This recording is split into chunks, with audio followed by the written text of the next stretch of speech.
today? Come on, it's Sunday. What are you talking about? Today is Sunday, so welcome to Destiny Church. The reason why we call ourselves Destiny is because we believe in that word destiny. We believe that every person is a person of destiny. You have a destiny. You have a great purpose in God. The Lord has laid down a very beautiful blueprint of your life from day one of your existence, and it's an exciting life to be with Jesus. Amen? Sabi mo sa katabi mo, you are a man or a woman of destiny, kung ano man siya. Huwag ka magkamali, ha? Kung lalaki siya, sabihin mo man. Kung babae siya, sabihin mo woman. Amen? So Jeremiah 29:11, that verse says, what does it say? In the beginning, God created the world. Just trying to see if you're awake. That verse says, for I know the plans I have for you, declares the Lord. Plans to prosper you and not to harm you. Plans to give you a hope and a future. I want to encourage you this afternoon. Maybe you are uncertain of your future. Or maybe you're so disappointed with the past. But this verse promises us, in Christ, we have a bright future and we have a bright hope. There is hope for your life. There is hope for your family. There is hope for your career. There is hope for your grades. There is hope for your academics. Come on, there's hope for your love life. Hindi mahuhuli si Lord. At hindi rin siya napapaagam. Yan, mga estudyante ayong mag-agree. Yan. So, welcome. And also, I would like to encourage you, here at Destiny, we do not just gather here as a big group every Sunday. We have small groups and we call them life groups. So, if you think that this is just Destiny, guess what? You're getting it all wrong. There's more. Sabi mo sa katabi mo, there's more. Sabi mo, there's more. Yan. So we have life groups. What are these life groups? These are small groups of maybe size of 5, 6, 8 people gathering together during the week, for small group. Ano po yung small group? Kaya natin tinawag na life group. It is a group living life together, doing life together, because life is meant to be lived together and not alone. Tanungin mo yung katabi mo, bakit naman kailangang mag-solo ka? Pwede namang maging tayo. Yan. Lalo na't Valentine's Day ngayon. So, kung umupo ka sa strategic na upuan ngayon, ipagpapasalamat mo ang buong service na ito. Yan.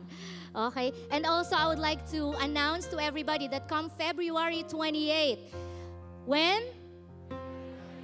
That's the last Sunday of February. We are going to celebrate our 18th anniversary.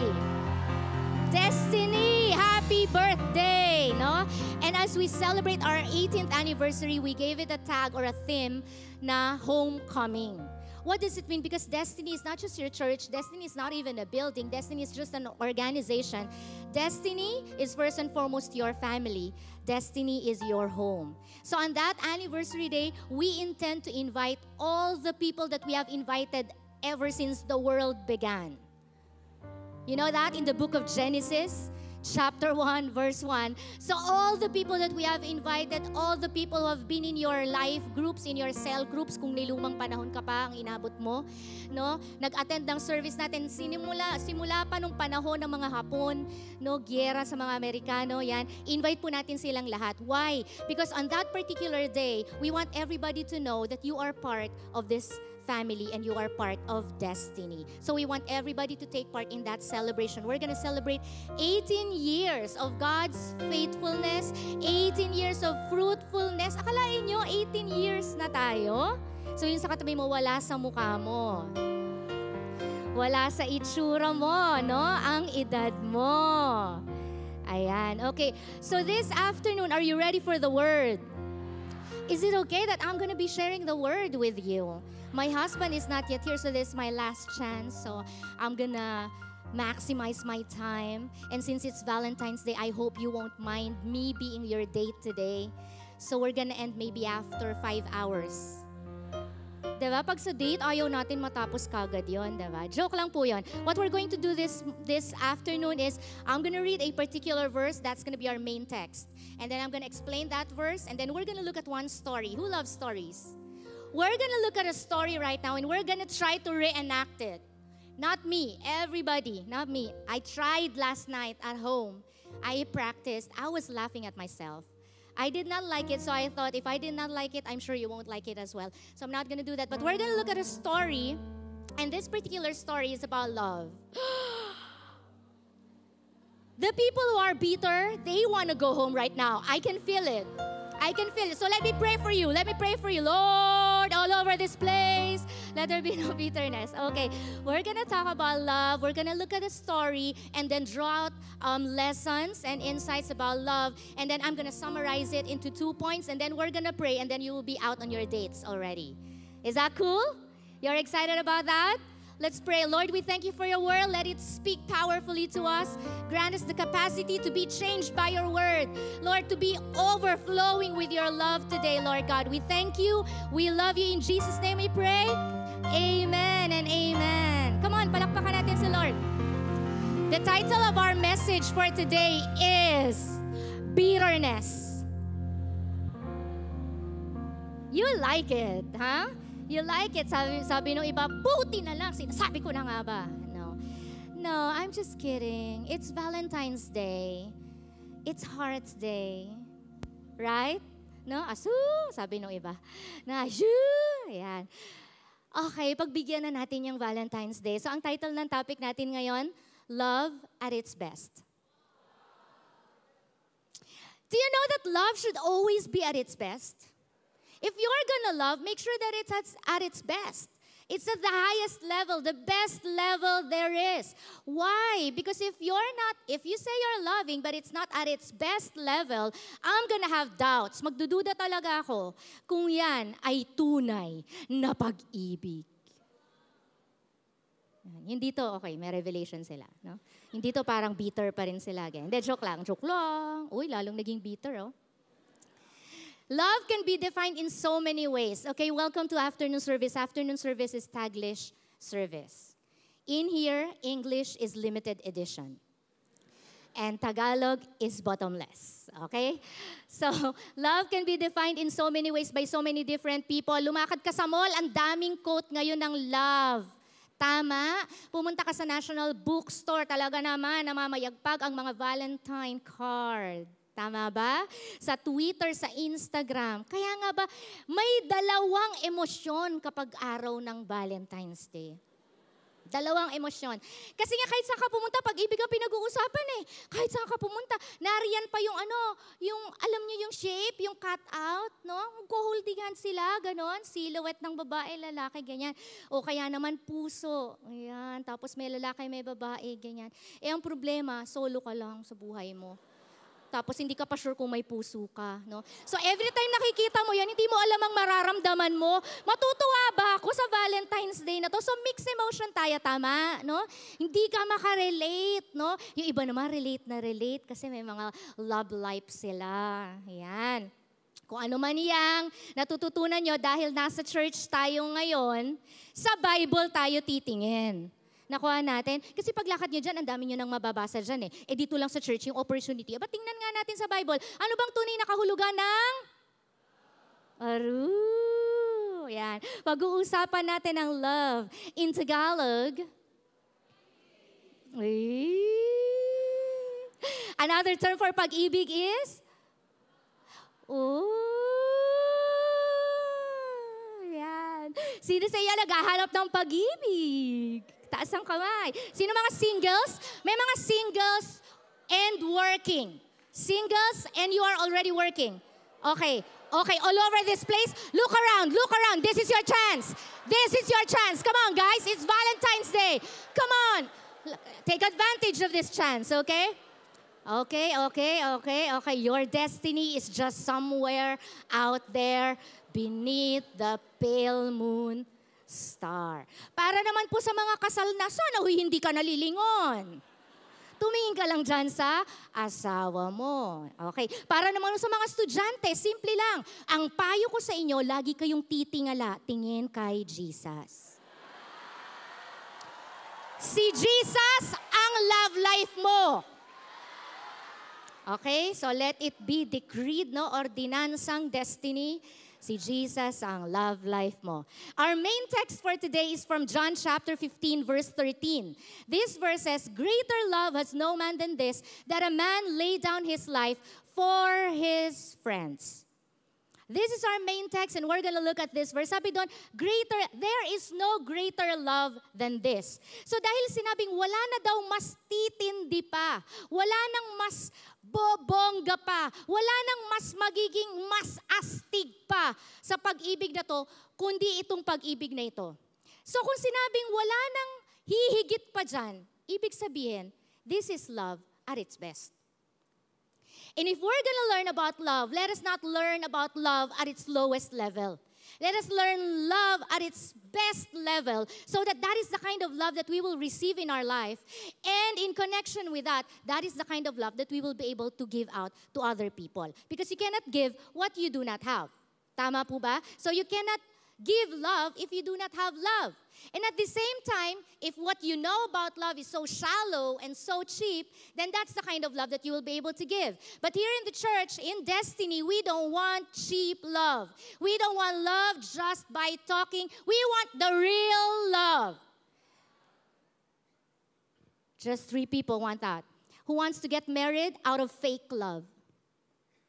Fake. Fake. Not real.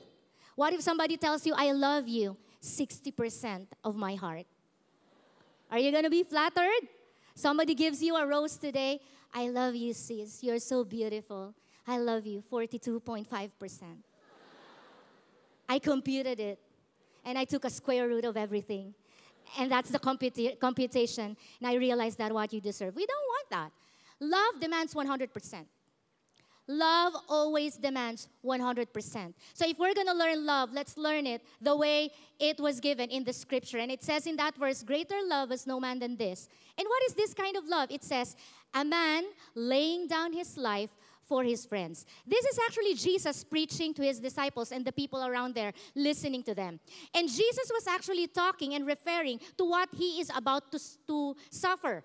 What he is about to do as an expression of love for mankind. We all know that story. Jesus was crucified. He died on the cross for us. And the reason why he died on the cross for us is not because he was sinful. Because I want you to understand, friends, the cross is a punishment for sin. It was not created for Jesus. It was for people who committed crimes, who are sinful. So it's a punishment. Meaning to say, each one of us should be on the cross instead. Because Jesus is sinless. He is blameless. He does not deserve the cross. But I want you to understand the reason why Jesus was on the cross is because he took our place. Isn't that amazing?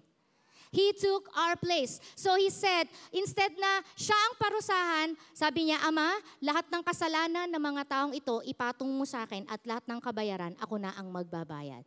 And that's the reason why Jesus was on the cross, hanging for 6 hours, and then he died, and then he was buried, and for 3 days, he was under the ground. And then after 3 days, he rose again. That in itself is the greatest definition and greatest expression of love. And that is exactly what is being referred to here, that there is no greater love than this. Because of this love, I was able to write a poem. Would you like to hear it? Are you sure? Please don't set your expectations so high. I'm not a writer. I just wrote things down here while I was praying and doing my devotional on this particular subject. Listen to this. Love is self-sacrificing. Love is giving of oneself. Love calls everybody friends, including those who have hurt you and betrayed you. Love is not an emotion. Love is an action. Love is not inward focus. Love is outward focus. Love is best expressed and cultivated in times of disappointment. Love is love if it loves despite of. That. So yan po, ang aking tula na isinulat para sa aking sarili.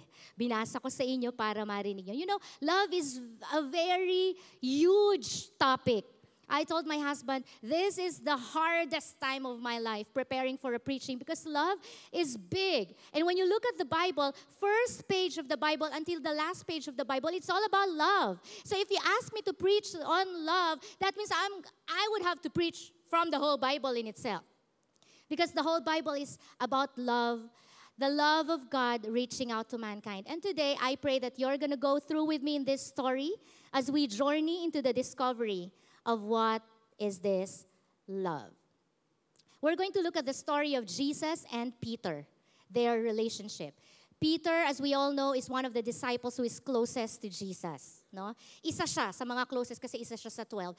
And Peter, as we all know, is one of the confident disciples. No? Sobrang confident siya sa love niya at sa commitment niya sa Panginoon. Babasahin po natin sa Mark chapter 14. Naka-ready na po ba kayo sa kwentong ito? Magkikwento ako ngayon. Okay lang ba? Yan. Sabihin mo sa katabi mo, may kwento ngayon. Sabihin mo, makinig ka kasi baka ikaw yon. Okay? Mark 14 verse 29, simulan natin. Peter said to him, even though all may fall away, yet I will not. I need to show you who Peter is, and then later on you will understand what love is. So just go along with me in this story. So here is the man Peter, following Jesus, a disciple of the Lord. And then later on, when Jesus was preparing to be crucified, no, malapit na siyang arestuhin at malapit na siyang ipako sa krus. So sinabi niya sa mga disciples niya, dadakipin ako, ikukrusify ako, pahihirapan nila ako. May mga taong iiwanan ako. Yan. No, parang ikaw, no? Parang narinig na kitang nagsabi ng ganyan. Iiwanan nila akong lahat. Ganyan naman sila eh. Yan. Ganyan naman kayo eh. Ganyan. Pero here comes the guy named Peter. Sabi niyo, Peter. Ayan. Sagot naman si Peter. Sabi niya, Jesus, kahit na iwanan kanilang lahat, as in lahat, from 5th floor to 6th floor, kahit iwanan kanilang lahat, sabi ni Pedro, ibahin mo ko. Yabang. Tinan mo yung katabi mo. Hindi siya yon. Sinabi ko lang na tumingin ka, ang yabang eh, no? Minsan ganyan tayo pag-uusapang pag-ibig eh. Kala mo, alam mo na eh. This is a man who thought he knew what love is. This is a man who thought he loved Jesus. So here he is, no? Playing with his tongue, playing with his words. In short, parang nambobola. Yan, yung mga bitter talaga, lumuluha sila, grabe. Baka lumuha kayo buong topic na to. So in short, nagmamayabang siya, tingnan niyo po. Ang sagot ni Jesus, hindi po sinabi dyan, ako, grabe ka naman, Pedro. Ang sweet. Ganun ba sabi ni Jesus? Grabe, nakakatuwa ka naman. Nakakaaliw talaga tong apostol ko ngayon, tong disipulo kong ito. Hindi. Ang sagot ni Jesus sa verse 30, he's a man of wisdom. Hindi siya cheap love, hindi siya love out of cheap talk lang. Ang gusto ng Diyos, totohanan, love at its best, love for real, the real deal. Okay, verse 30, Jesus said to him, truly I say to you that this very night, before a rooster crows twice, you yourself will deny me 3 times. Sa umpisa, parang nagparinig pa lang si Jesus. Yung iba nga dyan iiwanan ako. Sumagot si Peter, aba, kahit iwanan ka na nilang lahat, bossing, andito lang ako, my forever, #my forever. Ang sagot ni Jesus sa kanya, sige, humanda ka. Bago tumilaok ang manok. Bago siya tumilaok, 3 beses, ide-deny mo ko. Aba, tingnan natin ang sagot ni Pedro. Verse 31, but Peter kept saying insistently, even if I have to die with you. Tindi nito, man. Sabi niya, I will not deny you. At dahil lang tindi ng pagkasabi niya, sumagot yung mga nasa tabi. Sabi nila, and they were all saying the same thing. Umayuda na lahat. Sabi nung hindi. Committed ako sa'yo. Kahit anong mangyari, andito lang ako, Lord. Sabi nung mga katabi niya, kami din.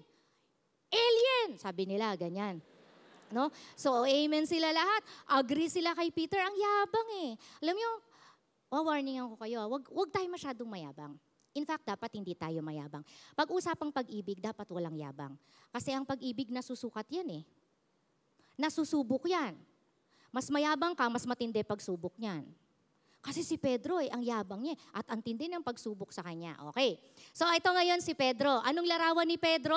Mahal na mahal niya si Lord. No? Umiiyak pa yan pag-worship. No? Talaga. Maakap pa yan kay Lord. No? Kapit siya kay Lord. No? Tingnan natin anong nangyari sa kanya sa verse 54. Hindi pa man lumipat ng chapter, ang laki na ng pagbabago kay Peter. Verse 54. Sabi doon, Peter had followed him at a distance. Anyari? Right into the courtyard of the high priest, and he was sitting with the officers and warming himself at the fire. Yan tayo kanina lang kasasabi mo, hindi mo ko iiwanan Lumipas lang ang ilang verses Pagkasabi dito, Peter was following at a distance. Ibig sabihin, humakbang si Jesus, hindi siya humakbang. At maaaring ang hakbang niya, paatras pa. So this is a picture of every person trying to follow the Lord, saying they love the Lord, but they follow the Lord at a distance. Ano ibig sabihin ng a person following the Lord at a distance? When you say you are following somebody at a distance, it's as good as telling the person, I'm gonna follow you for as long as you don't inconvenience me. For as long as you fit in my schedule, we're good. Like the two of us, we're good. But the moment you bother me in my personal life, and my schedule, and my Valentine's Day,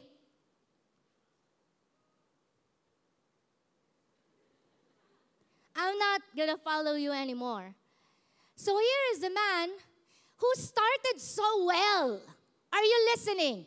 He started so well, loving the Lord, expressing his love to the Lord. But then again, hindi pa nga natapos ang chapter, nagbago na si Peter. No? Lumayo na, sabi doon, following the Lord at a distance. This is when we think that it's just enough to believe the Lord and just be there every Sunday. O, dito ko check yung attendance ko. Following the Lord at a distance. But the heart is not there anymore. Are you listening? Are you following? So when we follow the Lord, let's make sure that we don't follow Him at a distance and we follow Him up close. Ito masaklap. Baka naman mas pina-follow mo pa ang Aldab kesa kay Jesus. Baka naman mas pina-follow up mo pa yung mga TV series na pinapanood mo up close and personal than Jesus. Baka nagpe-Pedro ka. Sa mga babae, baka nagpe-Petra ka. Are you listening? So nakita natin kay Pedro, so wag tayong pakasisiguro sa pag-ibig natin sa Diyos. At wag tayong pakayayabang sa pag-ibig natin sa Diyos. Sapagkat si Pedro ay nagsimula na matindi ang pag-ibig sa Panginoon. Ilang verses pa lang ang lumipas, malayo na ang puso niya sa Panginoon. Idugtong pa natin sa verse 66. As Peter was below in the courtyard, one of the servant girls of the high priest came, and seeing Peter warming himself, she looked at him and said, "You also were with Jesus the Nazarene." Verse 68. But he denied it, saying, "I neither know nor understand what you are talking about." And then he went out onto the porch. Here is the man who used to say, "Lord, everybody else will leave you, but not me." After a while, he started following Jesus at a distance, not anymore up close. At this particular time, he is not just following Jesus at a distance. He started lying about Jesus. He lied. He said, "I didn't know that. No, I don't know what you're talking about." Now he starts lying. So I want you to understand that here at Destiny, we're serious about following the Lord. We're serious about following the Lord up close. We're serious about loving the Lord up close. Because that is the consequence of following the Lord from a distance. Not hardcore. Not radical. The moment there is distance between you and Jesus, that's the same moment your life starts going down and down and down. It's gonna be a downward spiral. So nagsimula ng malayo lang si Pedro, hanggang sa nagsimula na siyang matutong magsinungaling. Verse 69, the servant girl saw him and began once more to say to the bystanders, "This is one of them." Kasama talaga yan Destiny yan. Alam ko destiny yan. SOD pa nga yan Verse 70 says, again. He denied it. And after a little while, the bystanders were again saying to Peter, "Surely you are one of them. You are a Galilean too." And verse 71, he began to curse and swear. He said, "I do not know this man you are talking about." So mula sa mahal na mahal, "Lord, di kita iiwan." Biglang, "Lord, layuan mo ako." Biglang nagsinungaling na. Pagdating dito, it's getting worse. I want you to understand, if we are not determined and serious about following the Lord up close, and really, really serious about following Him, our life is really gonna create more and more distance from Him. At this particular time, hindi na lang siya nagsinungaling. Napamura pa. Takot kayo, no? Kinabahan, daming kinabahan. "Oh, Lord Jesus, deliver her from the works of the enemy." I'm not saying it. I just want to keep you awake. No, nagmura pa. Palala ng palala ang buhay ng taong palayo ng palayo sa Diyos. Hindi mahalaga paano ka nagsimula. Ang mahalaga dito, paano ka magpapatuloy. Are you listening? Hindi mahalaga kung anong lumalabas sa bibig mo. Ang mahalaga ang action mo. Paano ka magpapatuloy? Paano mo tatanggapin ang pag-ibig ng Diyos at paano mong iibigin ang Diyos? Narito po ang isang tao na nagmamahal sa Panginoon pero na-fail niya si Jesus 3 times. Ilang beses daw dinenay si Jesus? 3 times. Tanong ko lang sa inyo, survey lang, quick survey lang, no? Both 5th floor and 6th floor. I want a show of hands. Who among here you have failed Jesus at least 3 times in your life? At least. At least 3 times? Yeah, quick survey, quick survey. Yeah. I guess everybody. Anybody here, you haven't failed Jesus yet in your life? You have to finish this sermon if you're that person. We all have failed Jesus at least 3 times in our life. So this story is not the story of Peter. This is our story. We are here in this story. Tayo ang nasa kwentong ito. Are you listening? Sabi mo sa katabi mo, "Ako to eh." No? Huwag kang matakot, gaganda ang kwento na to. Huwag kang matakot. Pagkasabi ko, ikaw yan, biglang, ang pakit naman ang kwento ko. Gaganda to, I tell you. Fasten your seatbelt, gaganda to. Sa book ng Mark, hanggang dyan na lang ang kwento patungkol kay Pedro. So hinanap ko ang katuloy ng kwento ni Petra. Nasa John chapter 21. No? So si Mark hanggang dyan lang na ikwento niya, pero si John, naituloy niya pa kung anong nangyari kay Peter after this particular time. So ituloy natin sa John chapter 21. The next thing that we hear about Peter is after Jesus died and was buried and rose again from the dead. To make the long story short, natigil po tayo dun sa 3 times na dinenay ni Jesus si Peter. Tapos, lahat na ng story patungkol na kay Jesus, nag-sacrifice siya, na-crucify siya, namatay siya, nilibing siya, nabuhay siyang muli. Bumalik si Pedro sa eksena. Buti na lang bumalik. Kala ko tinanggal ka na talaga sa kwento eh. No, sama naman pag natanggal tayo sa kwento. Bumalik pa. So, John chapter 21 verse 3, tuloy natin ang kwento. Ayan. Simon Peter said to them, "I am going fishing." They said to him, "We will also come with you." Nang influence pa. They went out and got into the boat, and that night they caught nothing. So si Simon Peter ngayon, dito po sa kwento na ito, sabi, bumalik sa pangingisda. Tumigil na siya sa pangingisda kasi tinawag siya ng Panginoon para maging disipulo. Nag-start na siya mag-preach na church, nag-start siya mag-minister. No, naging active sa ministry, but then again, along the way, yun nga na-fail niya si Lord 3 times. To make the long story short, nawala siya sa sarili niya, nawala siya sa uliran niya, nawala siya sa tamang direksyon niya, hindi niya alam kung saan siya pupunta. Kaya nga ba, dun sa araw na yun, sabi niya, mangingisda na lang ako. Bakit? Kasi yun yung alam niyang gawin. So bumalik na lang siya sa dati niyang buhay. Kapatid, huwag na huwag kang titigil sa pagmamahal mo sa Diyos at sa pagsunod mo sa Diyos. Kasi ang tendency mo, pag tumigil ka, babalik ka lang sa lumang buhay mo. Am I clear? Are you listening? Sabi mo sa katabi mo, huwag kang titigil. Tuloy-tuloy lang. Oh, balaan mo siya, sigawan mo siya, sabi mo, huwag kang babalik sa masama. Yan. May mga nagpatukan pa po dito, balaan. pag binatukan nila isa't isa, real na real, siguro cell leader yun. No? Yung cell member, binatukan niya yung cell leader niya.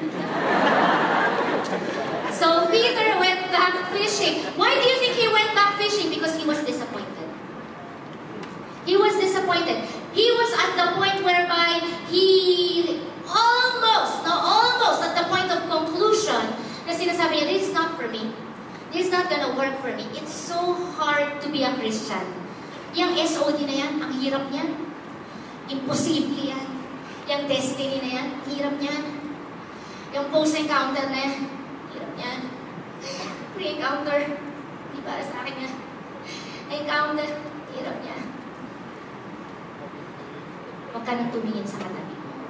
Okay na yan. Nako-convict na yan. Nako-convict na yan. So he was disappointed. Why was he disappointed? He was disappointed at who he has become. He knew that he loved the Lord. He knew that he is eager to serve the Lord. But he came to a realization, I am not anymore who I used to be with regards to loving God. Nakakatuwa yung kwento na to kasi kwento to ng bawat isa sa atin eh. Na nag-fail, di ba? Lahat tayo may kahinaan, lahat tayo may mga bagay na pumapalpak tayo, especially pagdating sa relationship natin sa Panginoon. So si Pedro nag-fail siya. Pero ang ganda ng kwento na to kasi hindi siya natapos that Peter was a failure. Papasok na tayo ngayon. So nakita niyo yung background ni Pedro. Okay? Mahal naman niya ang Diyos eh. Kaya lang na-fail niya at na-disappoint niya ang Panginoon. Tingnan natin ano ngayon ang response ng Panginoon. John chapter 21, let's read from verses 6 to 8. When the day was now breaking, Jesus stood on the beach, yet the disciples did not know that it was Jesus. So Jesus said to them, "Children, do you not have any fish, do you?" They answered him, "No." And he said to them, "Cast the net on the right-hand side of the boat, and you will find a catch." So they cast, and then they were not able to haul it in because of the great number of fish. Therefore, that disciple whom Jesus loved said to Peter, "It is the Lord." Si Jesus. Sabi ni John kay Peter, "Psst, Pedro, si Lord. Andiyan si Lord." Kung tutuusin natin, pagka po sinabi na nandyan yung taong pinagkakautangan mo, may atraso ka, no? Ano magiging reaction natin? No? May atraso ka sa akin. May atraso ka sa akin. Which is totoo. May atraso ka sa akin. Tapos, umiiwas ka, no? Nag-church ka, pero umiiwas ka sa akin. Alam mo na doon ako umuupo, so laging doon ka umuupo. Alam mo na eh, no? Eh, ano magiging reaction mo kung yung katabi mo, biglang sinabi, sa likod ko, nandiyan siya. Sa likod mo, ang lilingon, nandiyan siya. Ano magiging reaction mo? Patay mali siya ka, kunwari wala kang nakikita. Diba? Iiwas ka ng tingin. Pero tingnan niyo ang nangyari kay Pedro dito. Ano naging reaction ni Pedro? Sabi po dun sa verse na yun, na pagkasabing, "It is the Lord." When Simon Peter heard that it was the Lord, he put his outer garment on, for he was stripped for work, no? Siniguban sila pag nagtatrabaho, nagbihis siya, and then he threw himself into the sea. To make the long story short, na-excite siya na nandyan si Jesus. Bakit siya na-excite na nandyan si Jesus? Pumunta siya kay Jesus. Makikita po natin dito ang journey ng isang taong nag-grow sa love ng Panginoon. Magbabacktrack po tayo ng konti sa buhay ni Apostol Pablo, sasabihin ko, ni Peter. Ang unang pagkakatagpo po nila ni Jesus ay sa beach din. Same setting. Nangingisda si Pedro at wala rin siyang huli nun. Nasa beach siya. At nung nalaman niya si Jesus nandun, ang reaction niya, "Depart from me, Lord, for I am a sinner. I'm unworthy to be with you. Layuan mo ako, oh Jesus." Yun yung initial reaction niya. Bakit? Kasi hindi pa niya nakakatagpo ang pag-ibig ng Diyos. Wala pa siyang relationship kay Lord. Hindi pa lumalago, hindi pa lumalalim, hindi pa siya nag-grow sa love ng Lord. But in here, we can see, after a while of being with Jesus, now we understood what the gospel meant. Now we understood how it is to be related to the Lord, how it is to be loved by God. So when he found out that Jesus was there, he knew that Jesus was there not to scold him,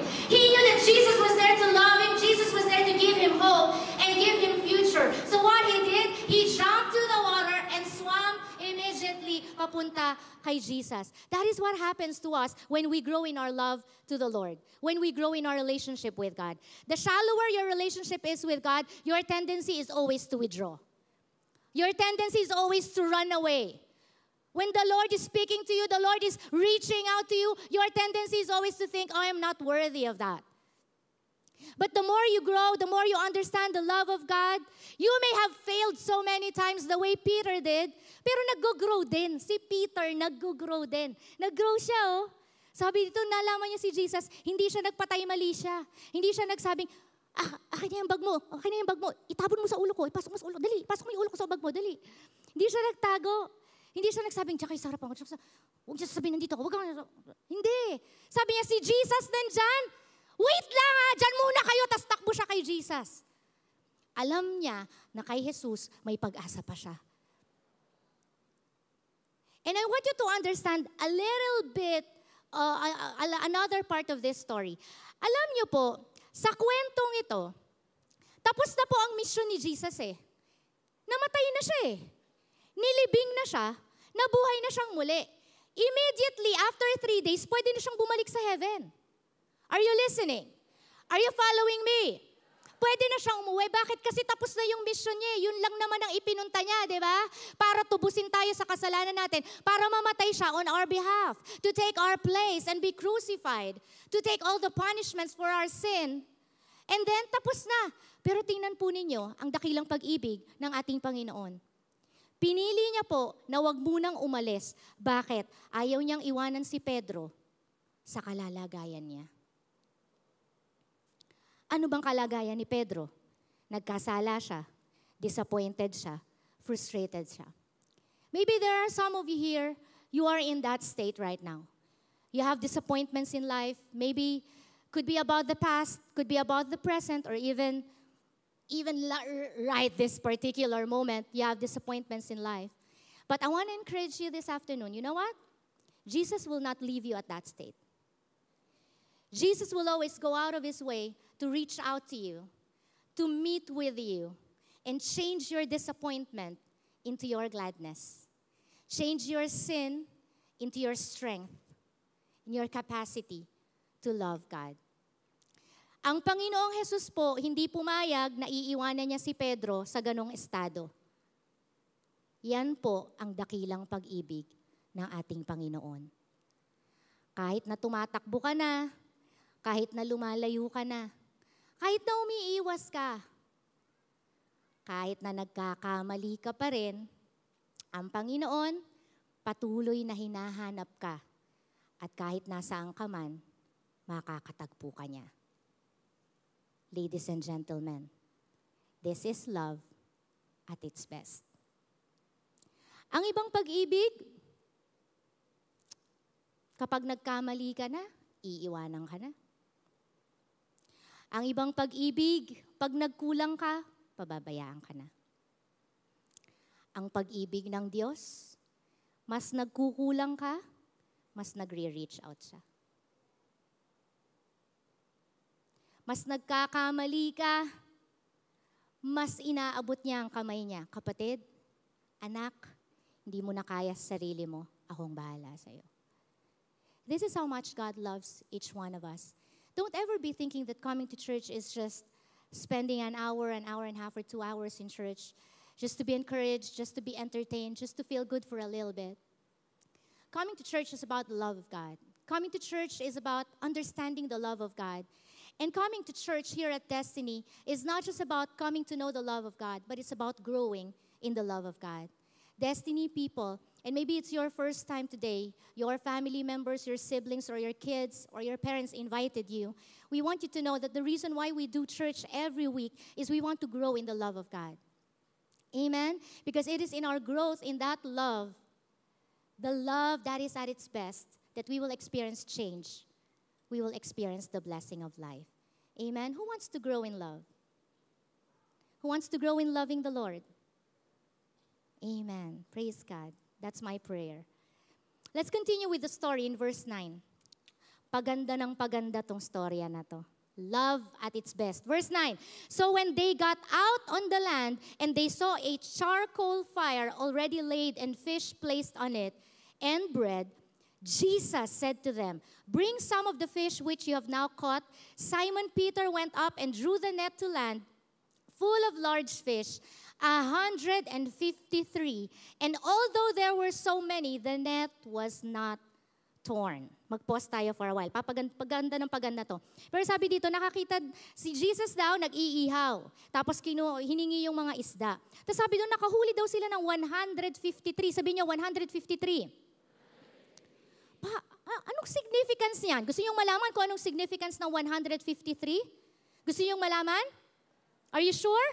May significance kaya yon? Bakit naisulat dyan? Hindi ko alam. Hindi ko alam, pero naisulat lang yan. But, ito yung beauty ng Bible. Kaya nasulat na 153. Ibig sabihin, actual account to. Hindi ho to invento. Actual account, nakita ng tao, binilang nila 150, kaya sinulat siya. Ang Bible ho, hindi invento. Ang Bible ho ay buhay. Ang Bible ho ay totoo. Wag na wag ho ninyong iisnabi ng Bible. Pag uwi ninyo ng bahay, bumili ho kayo ng Bible. Ibenta nyo ang cellphone nyo, bumili ho kayo ng Bible.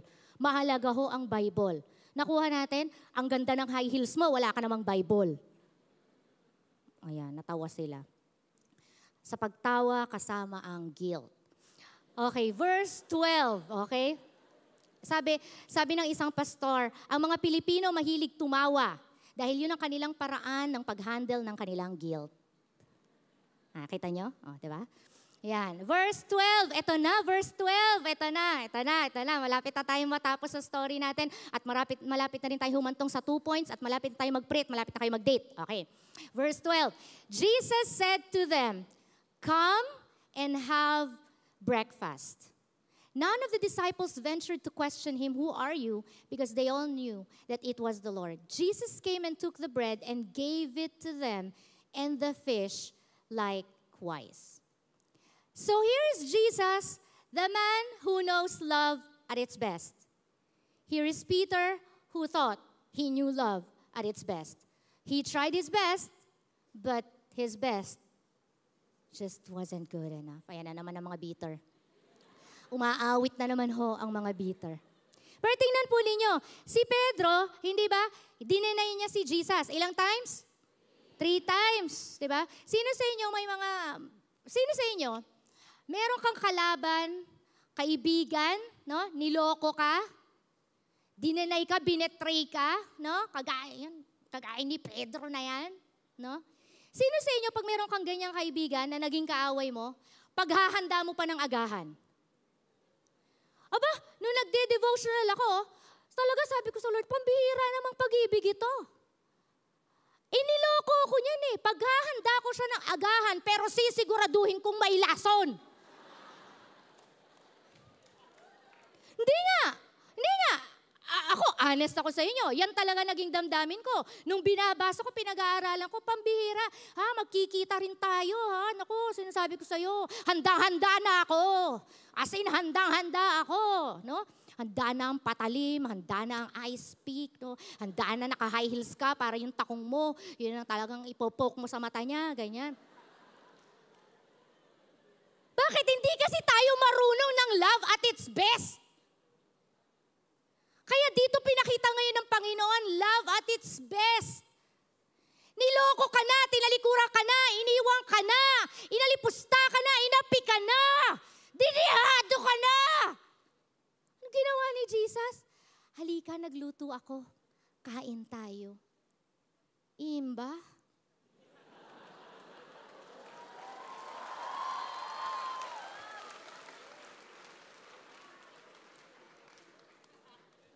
I want you to understand, that is the God that you serve.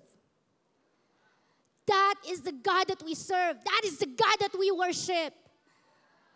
Nagkamali ka na eh. Sinaktan mo na siya eh. Nakuha natin, iniwan mo na siya, tinalikuran mo na nga siya. Patuloy pa rin nagre-reach out. Hindi, ito matindi. Talaga hindi ko makomprehend. Napakamot ako sa ulo ko nung nagdi-devo ako. Napapakamot ba kayo pag nagdi-devo kayo? Hindi ko makomprehend eh. Pwede namang binilhan na lang, di ba? Pa-deliver na, i-deliver mo doon. Huwag sasabihin ko sino bumili. Kahoy ko yan eh. No? Pwede naman ganon, di ba? Pero hindi, Kamay niya ginamit. Kamay niya. May isda. So makikita po ninyo sa kwento na yan, nung humingi siya ng isda, actually may luto ng isda. Ibig sabihin ng Panginoon, nangisda na siya bago pa bumalik si Peter. Nangisda na siya sa sarili niyang effort. Inihanda niya na ang lahat. Bumalik ka lamang!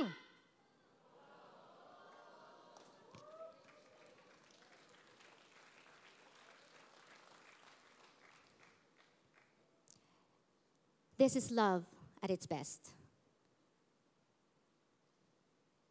Amazing. Point number 1, love is for all seasons. Love is for all seasons. It's not just during good times. True love is even during the disappointments. Times of pain and times of disappointment. Sabi nga, disappointments are like the megaphone of God. God uses disappointments, God uses pain so that He can speak to us. So don't ever be thinking that in the time of disappointment, in time of pain, God is not there. No, God is there. God is reaching out to you. God wants to help you. God wants to change and switch your information and turn your situation and turn it around. From frustration, from disappointment to success. From pain, bitterness, into healing. Friends, this is love at its best. I want you to understand today, God loves you in all the seasons of your life.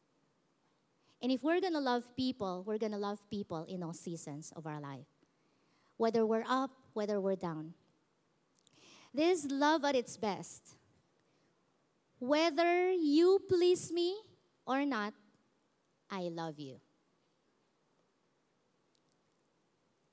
Whether you make me happy or you make me sad, I love you. While I was doing my devotional and I was praying for this sermon, I began to pray and ask and start to meditate. What if every household, every member of every household will learn to love at its best? What a family we're going to have. What in every community, every family will have love at its best, at the core and center of their household. What if every Filipino will have love at its best? What a beautiful nation and what a beautiful people we are going to be. And when I was preparing for this sermon, I was praying to the Lord, Lord, make our church a church who loves at its best. Because if we love and it's not at its best, I'm going to have doubts if it is love at all. Amen? So love is for all seasons. Let me read to you, not anymore a poem, but my devotional. Your capacity to love is based on your capacity to handle disappointment. Your capacity to love is based on your capacity to handle disappointment. So pag disappointed ka na, iwanan mo na si Lord. Ganun ba yun? Labo mo, tol. But when you're disappointed and you're able to stay, that's love right there. There is no greater love than this, that a man would lay down his life for a friend. Listen to this. Love is not expecting to get something that will make you feel better. Love is about encouraging the person who disappointed you to change and become better. Not so that you will not be disappointed anymore, but because you know that it is what is good for him. Love is not inward focus. Love is always outward focus. You disappoint me? It's okay. I'm still going to encourage you. I believe you're going to become a better person still. You're still a work in progress. What a beautiful life group. If in every life group, it's like that. You failed? You have a mistake? It's okay. I encourage you. You made me feel sad for 10 seconds. But now I want to encourage you. And because this is what love is. Love brings out the best in every person. Love makes a person better. Amen? Another thing, love is not about expecting to be happy and pleased by others, but it is about being always eager to help somebody become better. That is what Jesus did to Peter. Right? Pwede naman nga umuwi na si si Jesus after niya ma-crucify, di ba? Tapos na yung mission niya eh. Pero hindi niya pinabayaan si Pedro na ganon. Sabi niya, wait lang. Kailangan may mangyari kay Pedro. Ang hirap namang maiwan siya sa ere. Si Lord hindi nang iiwan sa ere. Tatapusin niya kung anong ginawa niya sa buhay mo. At hindi ka niya iiwanan na frustrated, hindi ka niya iiwanan in pain. He will always go out of His way to meet with you and touch you and change you and encourage you. Because love is not meant to be kept. Love is meant to be given away. Pwede namang tinago na lang ni Jesus yung pag-ibig niya sa tao, inuwi niya na lang sa heaven, pero hindi. Love is not meant to be hidden. Love is not meant to be kept. Love is meant to be expressed and given away. So if we're gonna say we love our family, we love one another, then there has to be an expression to that. There has to be an action behind those words. Amen? So kumain na sila ng breakfast. Ituloy natin ang kwento at patapos na tayo rito. Sabi ko sa inyo, 2 points lang, di ba? 2 points lang, patapos na tayo. So when they had finished breakfast, Jesus said to Simon Peter, Simon, son of John, do you love me more than this? Ayan na. Sa haba ng pinag-usapan nila ni Jesus, lumabas na the L-O-V-E word. He said to him, yes, Lord, you know that I love you. He said to him, I can imagine Peter. So Jesus was asking, Peter, so busog na, nagbe-burp. Ay, excuse me, sorry, Jesus. Kasi ang dami niyang nakain eh, gutom na gutom siya sa pangingisda niya. Sabi ni Jesus sa kanya, Peter, matanong kita, ako ba talaga mahal mo? Natanong ka na ba ng ganyan? No? Kami mag-asawa, lagi kami nagtatanungan ng ganyan. Naku, na-share ko tuloy yung secret ko sa inyo. Nabigla ako. No? Lagi yung nagtatanungan ako, honey, do you love me? Ganyan ako lagi. Ang sagot niya, yes, you know that I love you. Ang sagot ko sa kanya, tend my sheep. Biblical kami. Even our romantic love is a biblical love. Uy, joke lang po yun. Na-imagine nyo, no? Na-imagine nyo kaming dalawa, nag-uusap ko, honey, do you love me? Sabi ni Carlo, oo naman, I love you. Sagot ko sa kanya, okay, feed my sheep. No? So lumabas na kayo yung love. No? Tinanong, pag ikaw tinanong, mahal mo ba ako? Ang dali namang sagutin, oo naman, mahal kita. Tapos may dinugtong si Jesus, mahal mo ko. O sige, tend my lambs. Ang matindi kay Jesus, hindi siya nakontento sa isang sagutan. Ilang beses siyang dinenay ni Peter? Tingnan nyo, 3 beses din yan tinanong si Peter. Bible scholars said, the reason why 3 times siyang tinanong about love, 3 times ni-renew yung love relationship between Jesus and Peter, is because those 3 times were the 3 healings for the 3 betrayals that Jesus did. That's how beautiful the love of God is for us. Kahit gaano karami mo siyang i-fail, ganun din karami ang act na gagawin niya para ma-heal ka. Bumalik ka lamang, baby.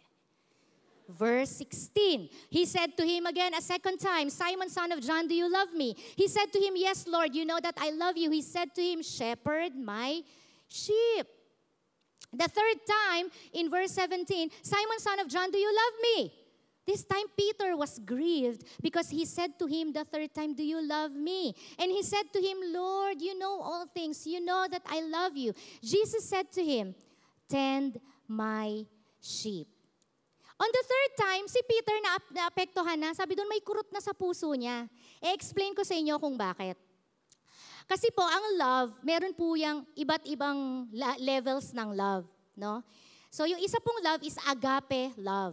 Agape love is unconditional love. Ito po yung the love that God gives to us and the love that we are supposed to give to Him. Unconditional. Ibig sabihin, love for all seasons po yon.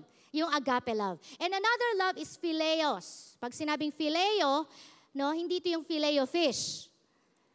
Hindi po yon, no? Pag sinabing phileo or phileos, no, ito po yung brotherly love. Ibig sabihin, casual love.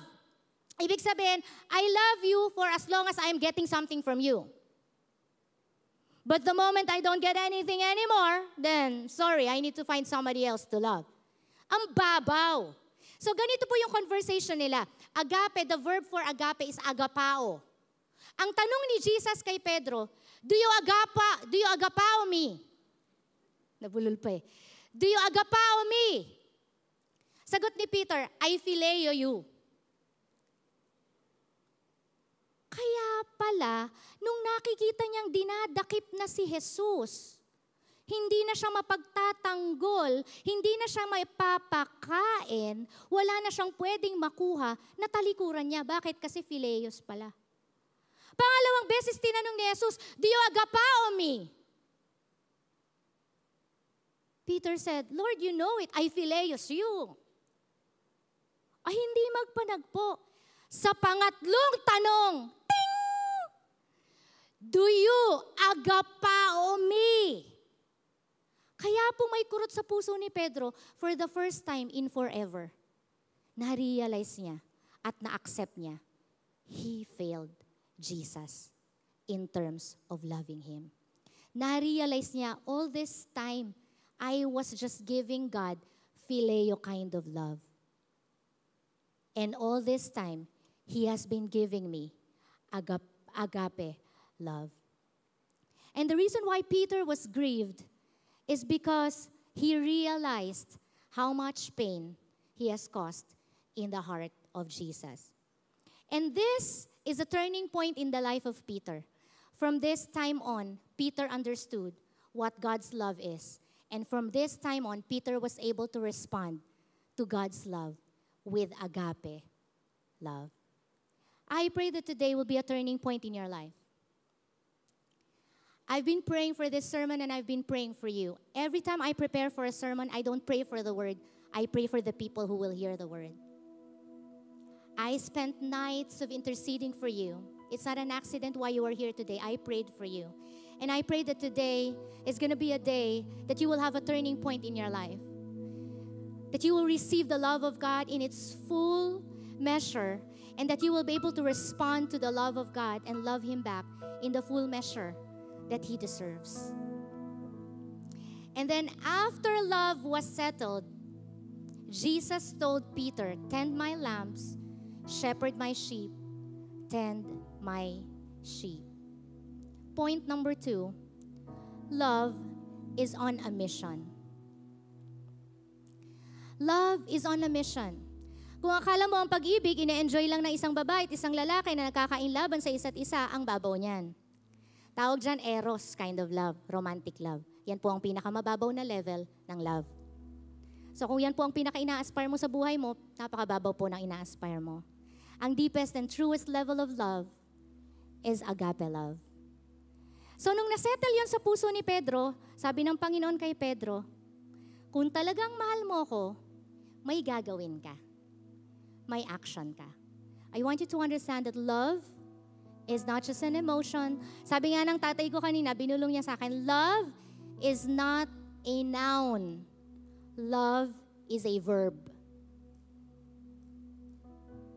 It's not something that we talk about. It's something that we do. In the family, it's something that we do. It's not just something that you say to one another, I love you. No. When you say, I love you, sabi ni Lord, mahal mo ko? O sige, mag-alaga ka ng tupa. Lord, mahal kita, mahal mo ko? O sige, mag-reach out ka, mag-invite ka pa ng maraming tao. Because love is on a mission. Amen? So the real question for us today is, how much do you love God? If there's going to be a temperature at thermometer, sino sa inyo nilagnat na ever? Nilagnat? Tapos yung na-thermometer ka? No? May thermometer rin sa kilikili, iniipit. No? So kung merong thermometer ngayon, nasusukatin yung pag-ibig natin sa Diyos, ano kaya ang magiging reading ng thermometer sa buhay mo?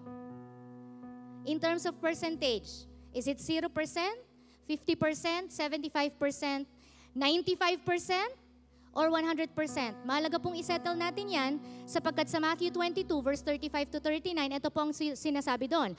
One of them, a lawyer asked him a question testing him.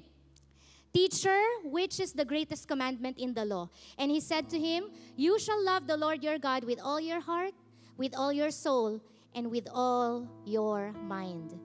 This is the great and foremost commandment. The second is like it.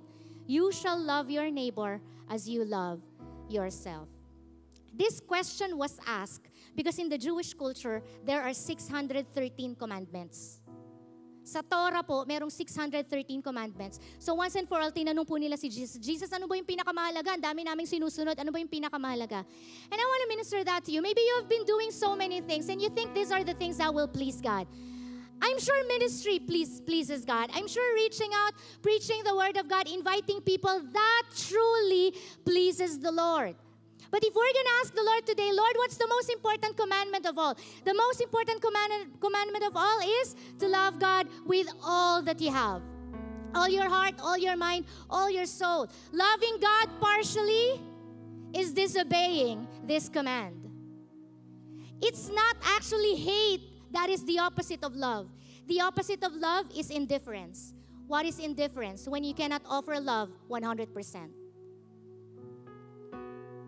It's not that you hate God. It's just that you don't love Him 100%. Today, if God is going to ask you, do you love me more than this? How much do you love me? I prayed for you many nights before today, and I prayed that you will answer the Lord and you will tell Him, Lord, I love you with all of my heart, with all of my mind, with all of my strength, with all of my soul. Maybe you feel like you cannot do that, but the grace of God and the love of God is going to touch you right now.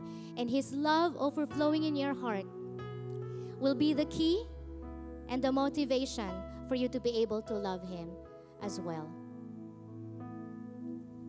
Love for God is the foundation of everything that we are going to do for Him. Greater love has no man than this, that a man lay down his life for his friends. John 15:13. Ladies and gentlemen, this is love at its best. Let's pray. All over this auditorium, just bow down your head, just close your eyes. I pray that the Lord would touch you right now and His love would just overtake you right now. Madama mo ang pag-ibig ng Diyos. Maybe you are that person, you have frustrated, you have disappointed the Lord. But God is telling you today, it doesn't really matter how many times you have disappointed me. What matters is that you come back to me.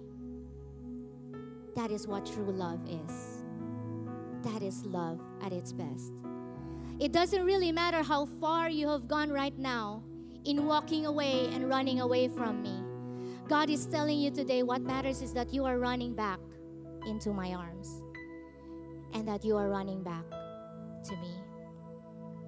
Lord, we thank you for your wonderful love. We thank you for your great love. Indeed, this is matchless, Lord God. Your love is matchless. Like it is at the level of unbelievable, Lord. Lord, it's impossible for you to love us. We are in sin. We have failed you so many times, yet you keep on loving us. You keep on reaching out to us. You keep on running after us. You keep on looking after us, Lord God. Father, right now, I pray all over this auditorium, ipadamo mo sa bawat isa ang pag-ibig mo, ang dakilang pagmamahal mo, Lord God. In the same way, Lord God, that you have laid down your life for your friends. Lord, today I pray that you would grant each one of us the capacity to receive that into our heart, to understand that you gave your life for us, that you died on the cross for us because you love us, and that no matter how hard we try to run away from you, you will always find us. You will always look for us, and you will always help us to come back to you. Lord, I pray for your love to touch every person today, Lord God. Greater love is no man than this, that a man would lay down his life for a friend. Right now, there are some of you here, you are frustrated. You are disappointed with your life. Right now, God is encouraging you. That disappointment will just last for a night. But there's joy in the morning. The love of God can turn things around. Just receive the love of God right now. There are some of you here, you feel like you are unworthy. You don't deserve anymore the love of God. Let me tell you this, nobody really deserves the love of God. Nobody will ever deserve it. None of the things that we do, none of the things that we will ever try to do will make us deserve the love of God. But here's the reality in the eyes of God. by His grace, we are all deserving of that love. No matter how difficult, how ugly your past is, no matter how ugly your journey has been, the love of God is ready to rescue you. Father, let your love saturate this place, all over this auditorium, Lord God. Holy Spirit, I pray, Lord God, that you would touch every person. Let your love bring healing to our hearts, Lord God.